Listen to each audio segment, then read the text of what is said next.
أقبلت يا رمضان الخير مستبقا والقلب يشتاق. في رمضان يجتمع الصيام مع القرآن، ويزدان الصيام بقراءة القرآن، وكيف لا، والقرآن هو العصمة الواقية والنعمة الباقية، كل كلمة منه لها من نفسها عبرة، ومن طلعتها غرة، ومن بهجتها درة، فقصصه باهرة، ومواعظه زاجرة، وحكمه زاخرة زاهرة. والسعيد من صرف همته إليه، وأوقف فكره وعزمه عليه. ولذا فقد كان صيام النبي صلى الله عليه وسلم مقترنا بقراءة القرآن، فالصيام رفيقه وسميره، والقرآن جليسه وأنيسه، يقف مع مواعظه وأسراره، ويتفكر في عبره وأحكامه.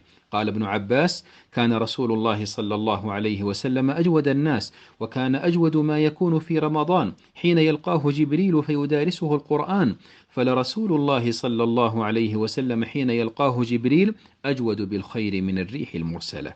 وحين أدرك السلف حاجتهم إلى القرآن في رمضان جمعوا بينه وبين الصيام، فكان الزهري إذا دخل رمضان يقول: إنما هو قراءة القرآن وإطعام الطعام.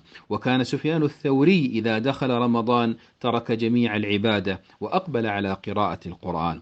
ومن وفقه الله للجمع بين الصيام وقراءة القرآن فقد وفق للشفاعة يوم القيامة. يقول النبي صلى الله عليه وسلم: الصيام والقرآن يشفعان للعبد يوم القيامة. يقول الصيام: أي ربي، منعته الطعام والشهوات بالنهار فشفعني فيه. ويقول القرآن: ربي، منعته النوم بالليل فشفعني فيه.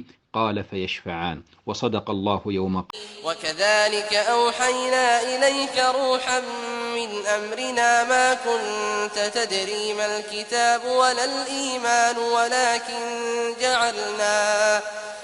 ولكن جعلناه نورا نهدي به من نشاء من عبادنا وإنك لتهدي إلى صراط مستقيم.